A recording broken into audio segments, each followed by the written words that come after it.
Hello everyone. I hope कि आप लोग अच्छे होंगे। तो आज हम इकोनॉमिक्स का लेक्चर नंबर 65 देखेंगे और आज के लेक्चर में हम पढ़ने वाले हैं टाइप्स ऑफ फॉर्म या टाइप्स ऑफ बिजनेस एंटिटी।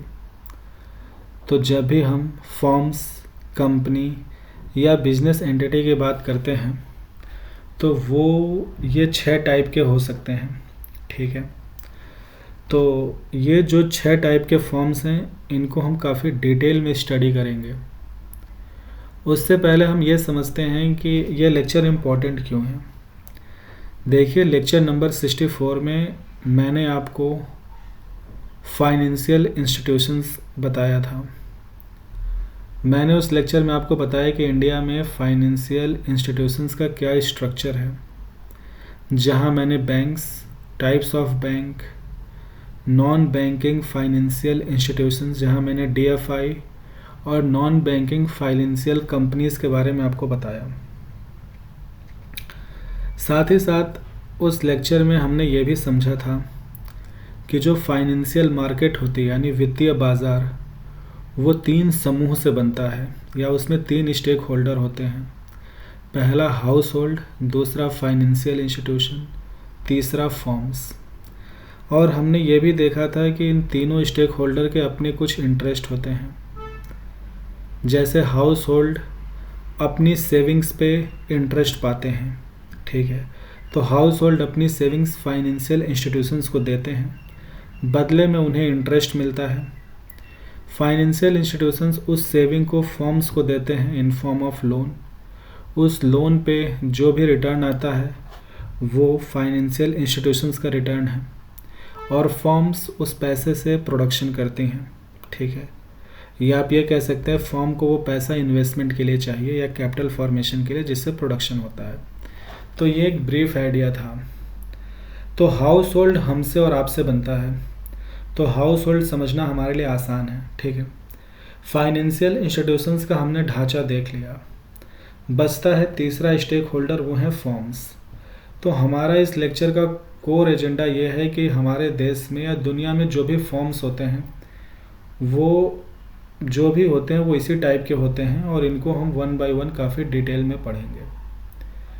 तो हम एक एक फॉर्म को डिटेल में पढ़ें उससे पहले हम सबका थोड़ा ब्रीफ आइडिया ले लेते हैं।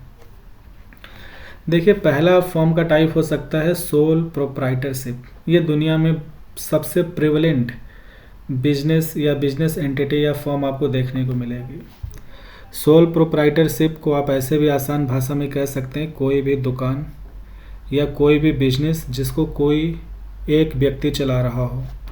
तो कोई भी शॉप या बिजनेस जिसका सिंगल ओनर हो, वो खुद ही उसको चला रहा हो या उसके नीचे कुछ एम्प्लॉय काम कर रहे हो, वो सोल प्रोप्राइटरशिप होता है।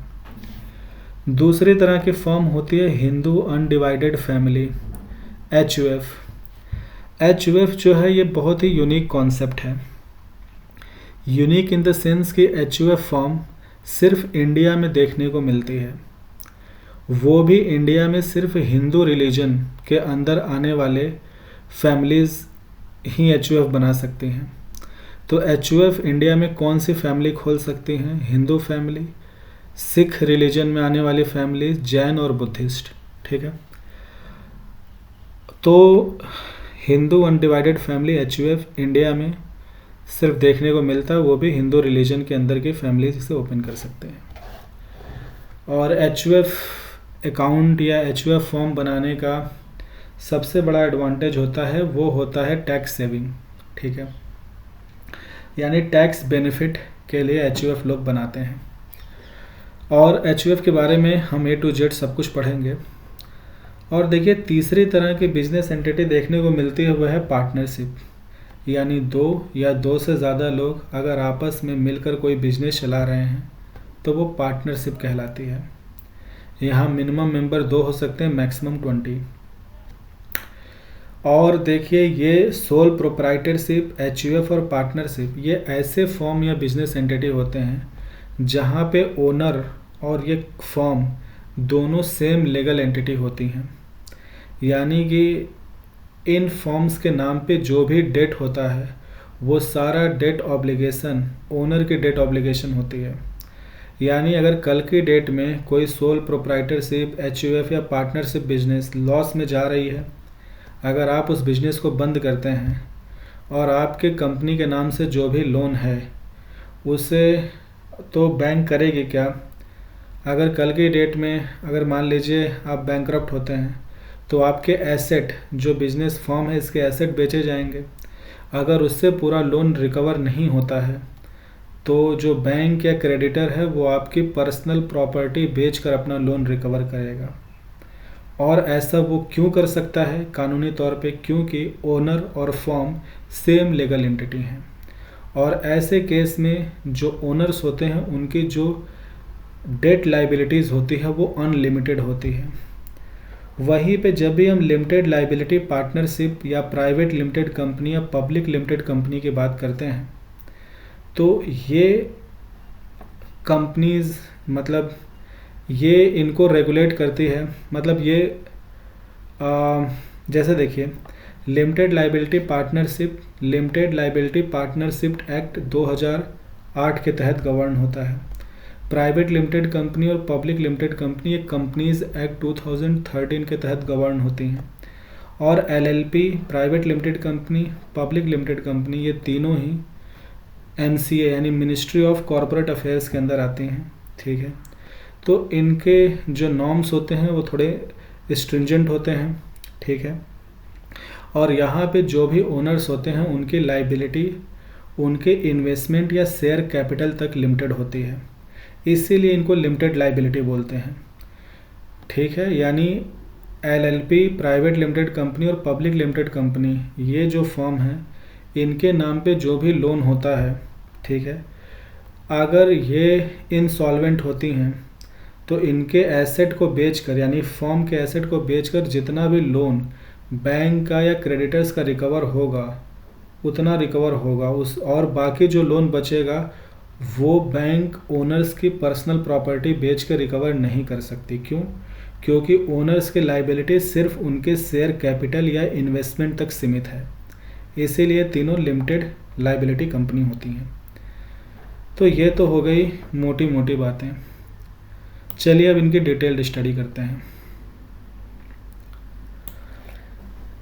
तो सबसे पहला जो फॉर्म आपको देखने को मिलता है, जो दुनिया भर में प्रेवलेंट है और हमारे देश में जो सबसे ज़्यादा संख्या में और जो सबसे ज़्यादा पैमाने पे आपको बिजनेस देखने को मिलेगा, वो सोल प्रोप्राइटरशिप है। ठीक है, तो इसमें क्या आते हैं, आपको हमारे देश में जो भी शॉप दिखेंगे, जो भी सिंगल ओनर बिजनेस हैं, जो भी स्मॉल मीडियम माइक्रो इंटरप्राइजेज हैं, ठीक है, तो जो भी शॉप हैं, जो भी सिंगल ओनर बिजनेस हैं, माइक्रो मीडियम स्मॉल इंटरप्राइजेज, ये सब सोल प्रोप्राइटरशिप के अंदर आता है। तो इसका पहला तो फीचर है भाई कि सोल प्रोप्राइटरशिप एक ऐसा बिजनेस है जिसका सिंगल ओनर यानी कोई एक मालिक होता है,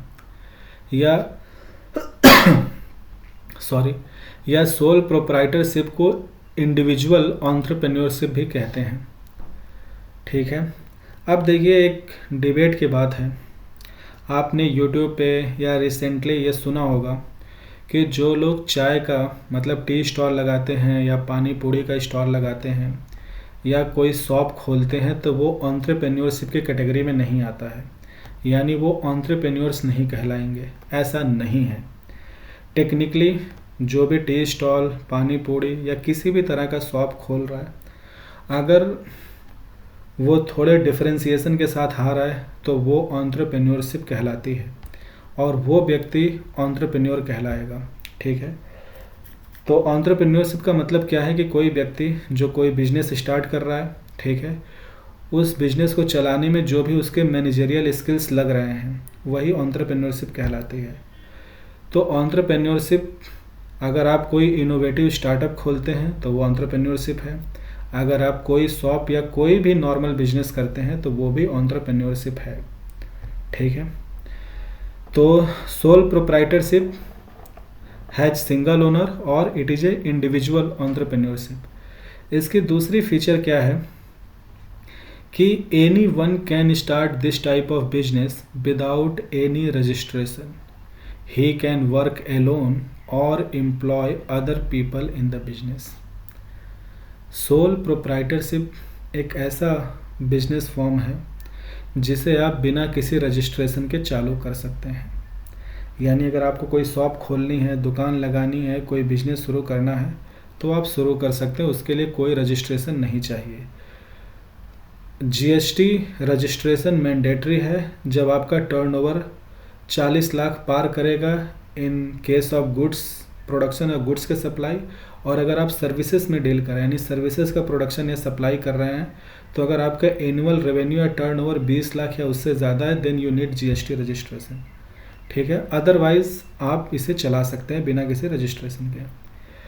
तो ऑब्वियसली आप मालिक होंगे, सिंगल ओनर होगा, और या तो आप अपना दुकान खुद ही चला सकते हैं, नहीं अगर आपको और मैन पावर हेल्पर चाहिए तो आप लोगों को अपने नीचे एम्प्लॉय कर सकते हैं। ठीक है, तो ये बात तो हो गई। अब देखिए तीसरा फीचर है कि these are registered under shops and establishment act of respective state labour department. पहली बात तो मैंने बोला कि सोल प्रोप्राइटरशिप यानी अपना कोई दुकान या कोई बिजनेस खोलने के लिए जो स्मॉल मीडियम माइक्रो इंटरप्राइज की कैटेगरी में आते हैं, इसके लिए आपको कोई रजिस्ट्रेशन नहीं चाहिए। लेकिन आपको अगर रजिस्ट्रेशन करानी है तो आप अपने शॉप को या अपने बिजनेस को रजिस्टर करा सकते हैं under shop and establishment act. तो जो भी स्टेट होती हैं, हर स्टेट की अपनी शॉप एंड एस्टेब्लिशमेंट एक्ट होती हैं, तो उस स्टेट में जो भी लेबर डिपार्टमेंट है वो इस एक्ट के तहत रजिस्ट्रेशन करती हैं।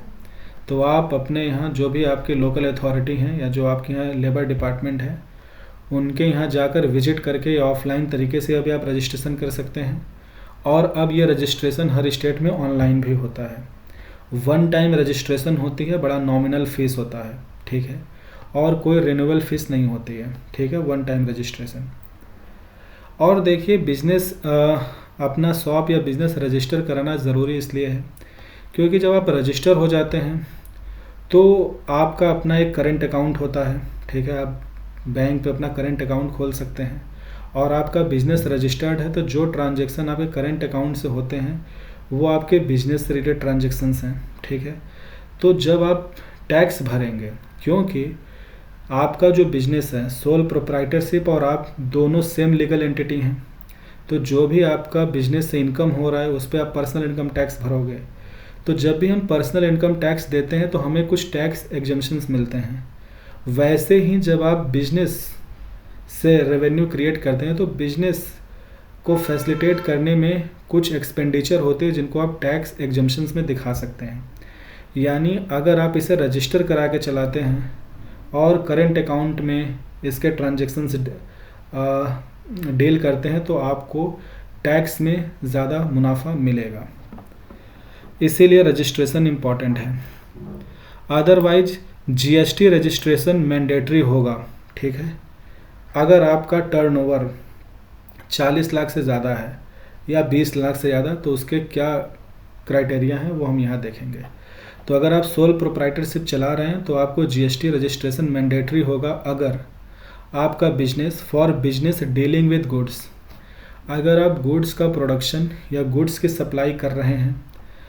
ठीक है, अगर आपका फर्म गुड्स प्रोड्यूस या सप्लाई कर रहा है, वहाँ अगर आपका टर्नओवर 40 लाख या उससे ज़्यादा है, यानी आपकी एनुअल रेवेन्यू 40 लाख या उससे ज़्यादा है, तो आपके लिए जीएसटी रजिस्ट्रेशन मैंडेटरी है। दूसरी बात, for business dealing with production and supply of services, अगर आप सर्विसेज की प्रोडक्शन कर रहे हैं या सर्विसेज सप्लाई कर रहे हैं, वहाँ अगर आपका टर्नओवर या रेवेन्यू सालाना 20 लाख या उससे ज़्यादा है then you need GST registration.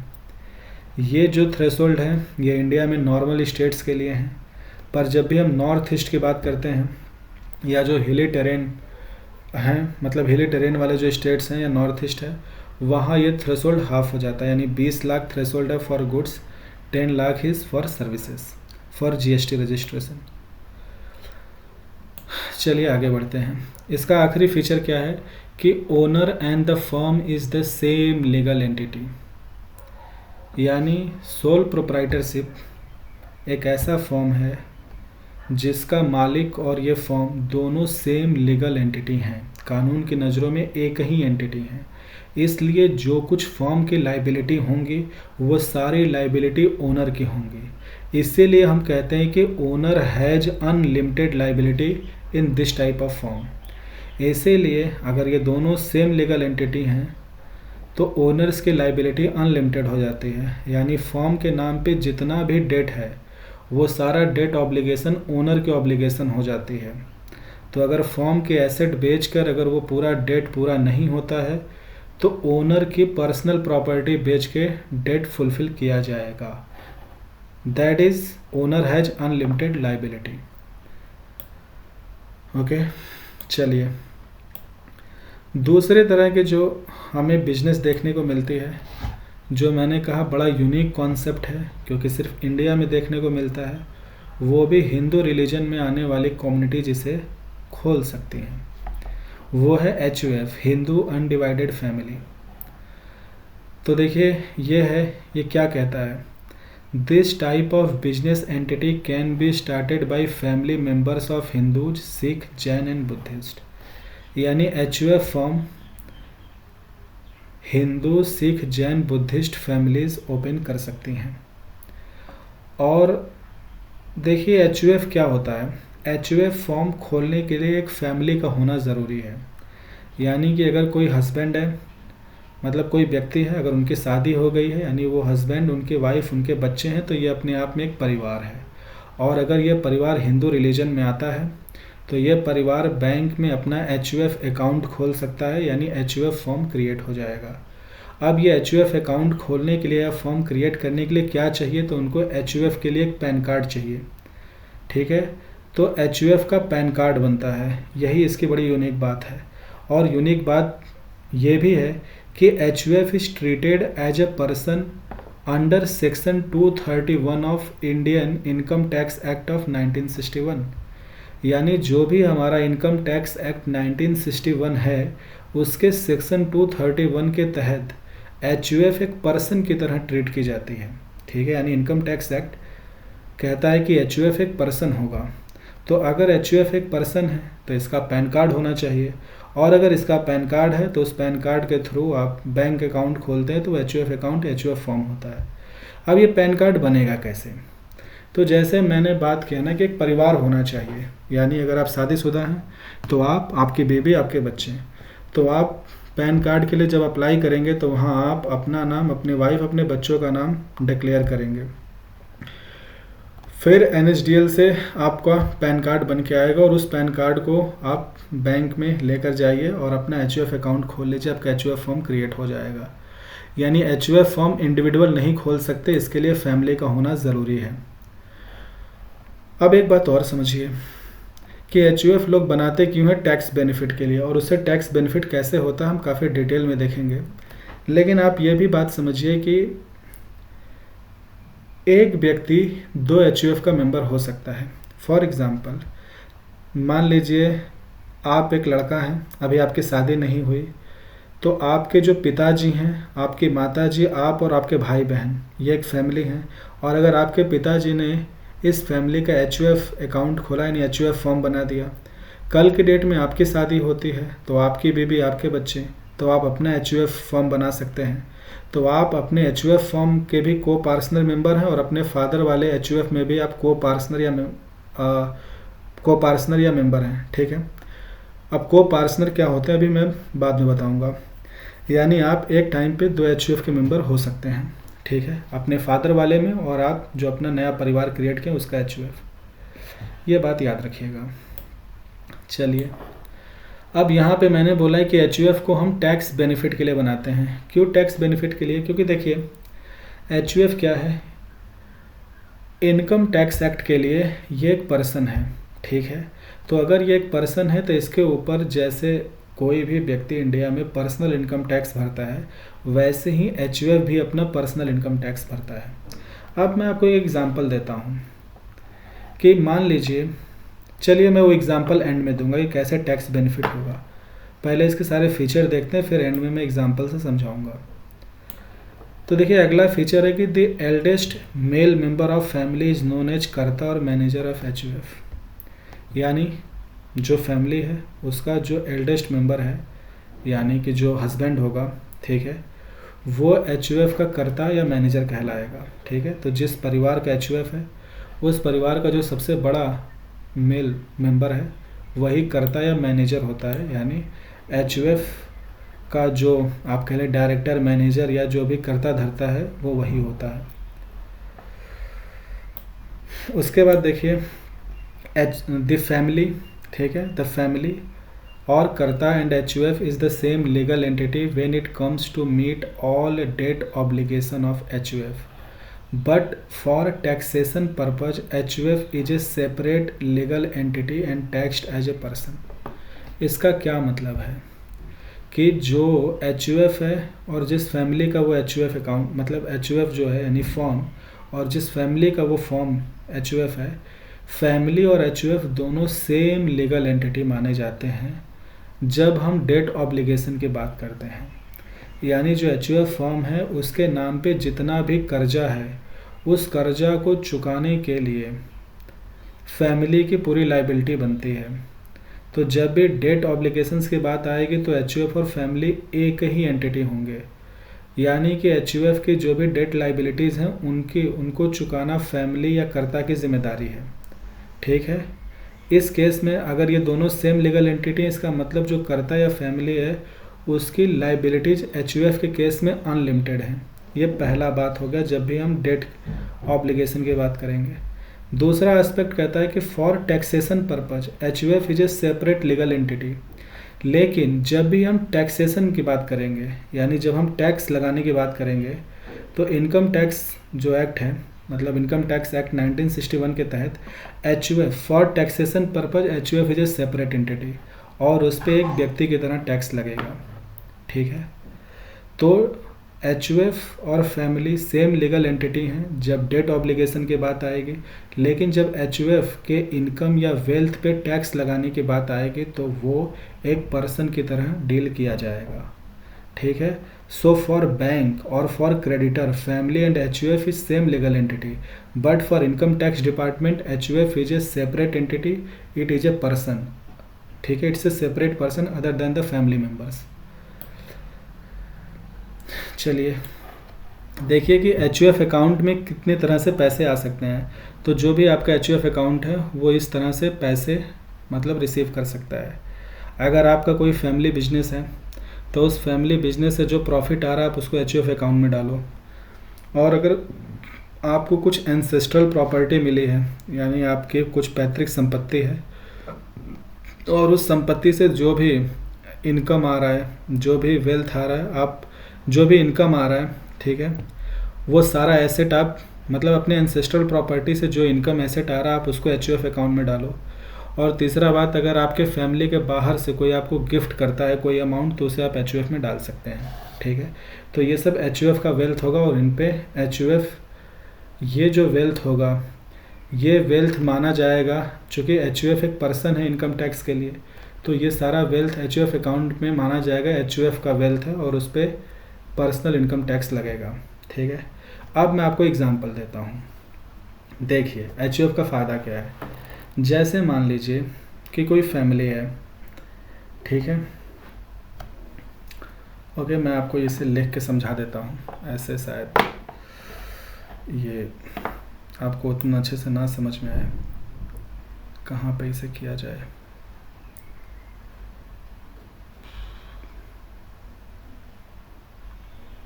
चलिए इसको यहीं पे लिखते हैं, एक सेकेंड।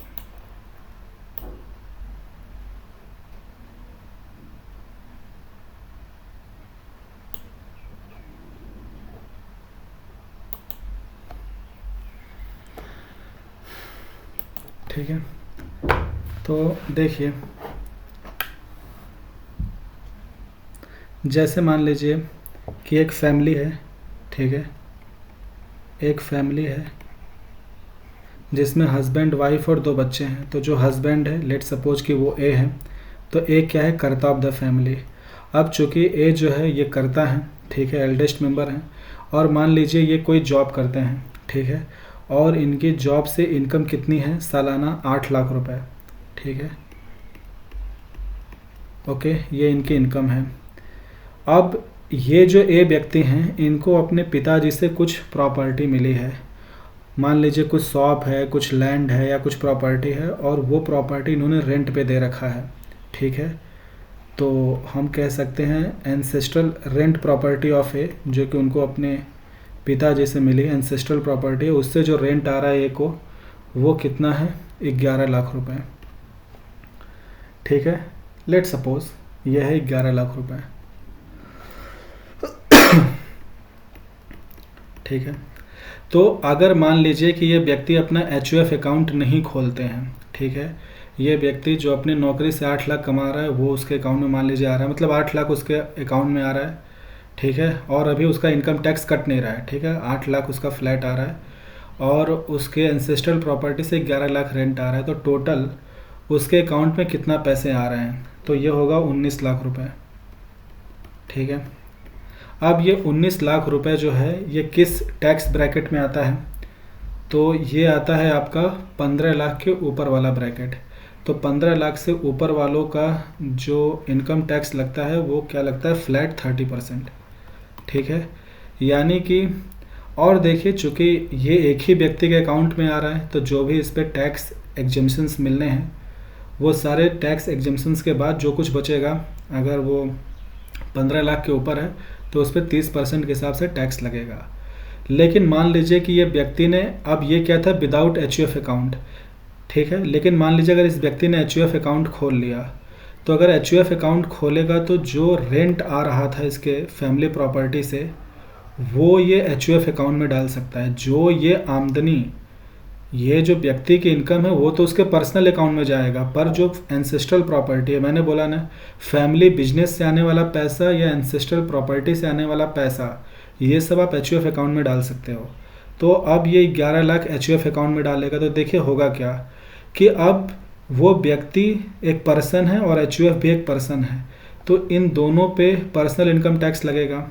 तो अब इन दोनों को पर्सनल इनकम टैक्स में जो भी एग्जेम्पशंस मिलने हैं, ये दो व्यक्ति हो गए, HUF अपने आप में एक पर्सन और आप एक पर्सन है, तो दोनों को टैक्स में एग्जेम्पशंस मिलेंगे। उसके बाद आप 8 लाख पे हैं, यानी कि आप 6 से 9 लाख वाले ब्रैकेट में हैं, तो he will be taxed at a rate of 10%। और ये कहाँ पे है, 9 लाख से 12 लाख, यानी ही will be taxed at the rate of 15%। यानी इफेक्टिवली देखा जाए तो इस केस में 25% ही टैक्स लगेगा। यानी जो आप टोटल, अगर आप HUF अकाउंट के बिना ऑपरेट कर रहे थे तो अपना इनकम प्लस अपने फैमिली प्रॉपर्टी का जो इनकम था वो सब 19 लाख, उस पर जो एग्जेम्पशंस मिलना था आपको मिला, बाकी आप 30% पे टैक्स हुए। अगर आपने HUF अकाउंट बनाया तो आपका अपनी आमदनी, उस पर आपको एग्जेम्पशंस मिलेंगे प्लस 10% रेट से टैक्स किए जाएंगे, और HUF पे ये भी एक पर्सन है तो इसके भी अपने कुछ टैक्स एग्जेम्पशंस बनेंगे और ही will B charge at tax at 15%। तो इफेक्टिवली फाइनली 25, यानी यहाँ पे आप 30% से टैक्स हो रहे थे, यहाँ 25% से टैक्स हो रहे थे, तो एक तो 5% आपका टैक्स कम हो गया, ठीक है। दूसरी बात क्या है कि ये दो व्यक्ति हैं तो दोनों को अलग अलग टैक्स एग्जेम्पशंस मिलेगा। तो फाइनली क्या है, इसका मतलब ये है कि टैक्स में काफ़ी फ़ायदा होता है, ठीक है। तो ये एक एग्जाम्पल था। चलिए आखिरी बात देखते हैं। जो HUF होता है, ये इसमें HUF में जो मेंबर होते हैं ना, वो को पार्टनर हो सकते हैं नॉर्मल मेंबर, यानी HUF कंसिस्ट ऑफ को पार्टनर प्लस मेंबर्स। तो को पार्टनर कौन होगा और मेंबर कौन होंगे। पहली बात तो अब एक बात और ये भी समझिए कि ये जो भी हिंदू अनडिवाइडेड फैमिली है ये गवर्न कैसे होता है, ठीक है। तो ये गवर्न होता है हिंदू सक्सेशन एक्ट 1956 के तहत। लेकिन जो हिंदू सक्सेशन एक्ट 1956 था इसे 2005 में अमेंड कर दिया गया, जिसके बाद जो फीमेल हैं, चाहे वो मतलब जो फीमेल हैं यानी जो डॉटर हैं, चाहे वो मैरिड हो या अनमैरिड, उनका अपने फादर या पेरेंट की प्रॉपर्टी में इक्वल लीगल क्लेम होगा, ठीक है, 2005 के बाद आफ्टर अमेंडमेंट।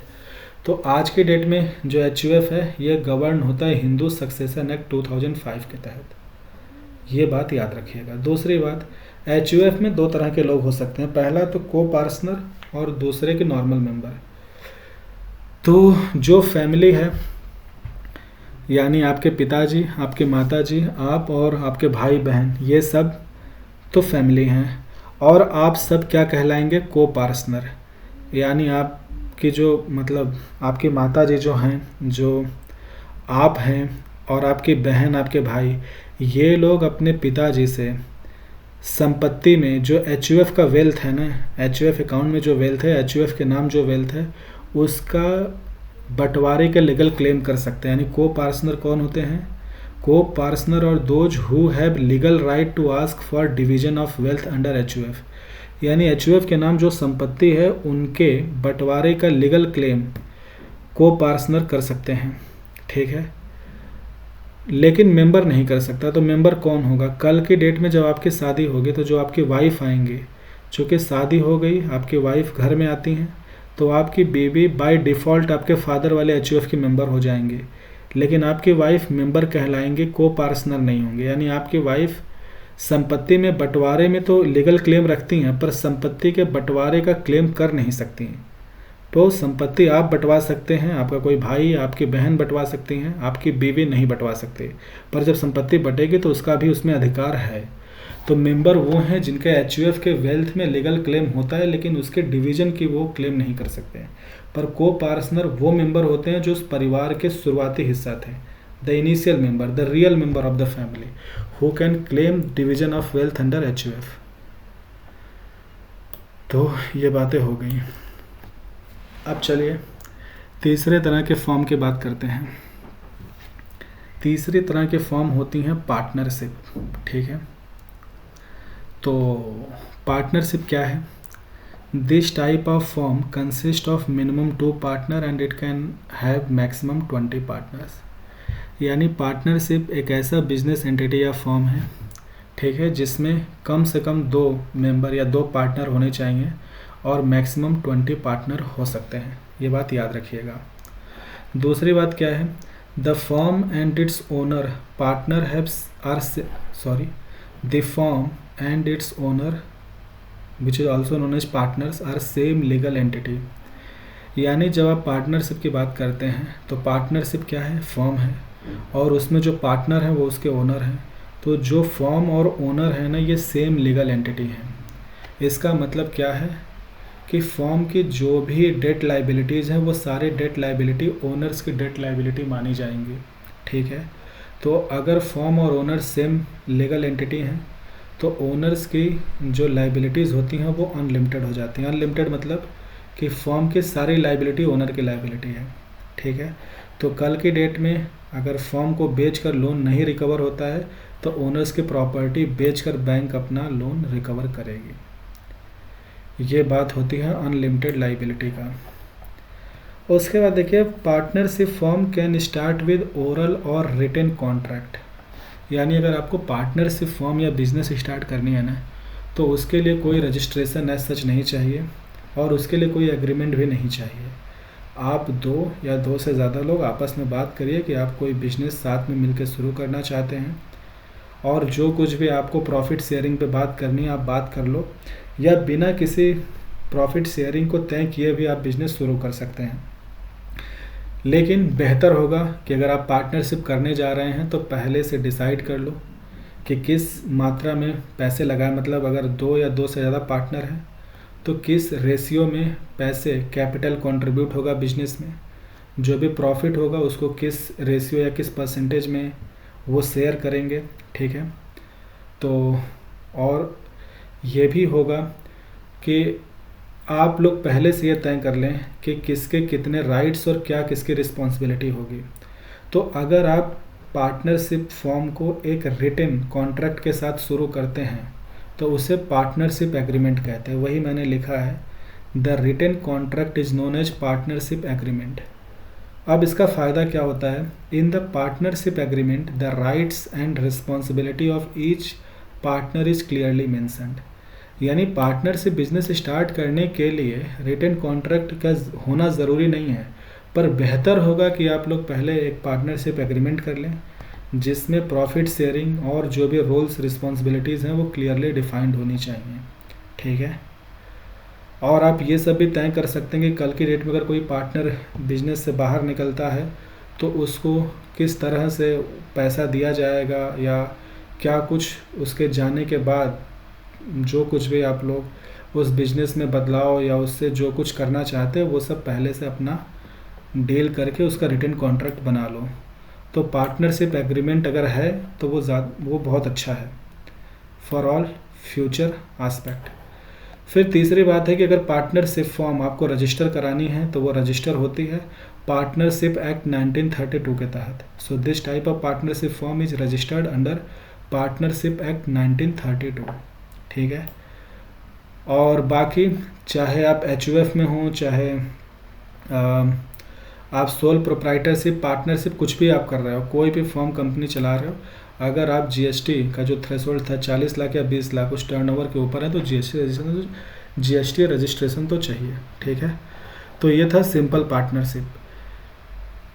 इसके बाद 3 तरह के और हमें बिजनेस पढ़ने हैं। पहला है लिमिटेड लाइबिलिटी पार्टनरशिप LLP। ठीक है, ये चौथा है लिमिटेड लाइबिलिटी पार्टनरशिप। फिर हम पढ़ेंगे प्राइवेट लिमिटेड कंपनी, उसके बाद हम पढ़ेंगे पब्लिक लिमिटेड कंपनी। पर हम ये सब पढ़ें उससे पहले थोड़ा ब्रेक लेते हैं। ओके, तो लेट्स हैव सम ब्रेक।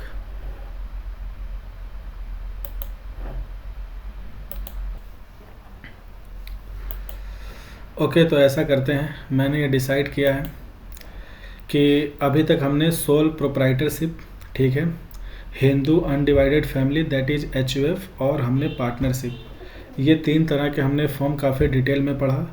तो इस लेक्चर को यहीं पे रोकते हैं और limited liability partnership, private limited company और पब्लिक लिमिटेड कंपनी हम अगले लेक्चर में पढ़ेंगे। Okay, so for this lecture thank you so much.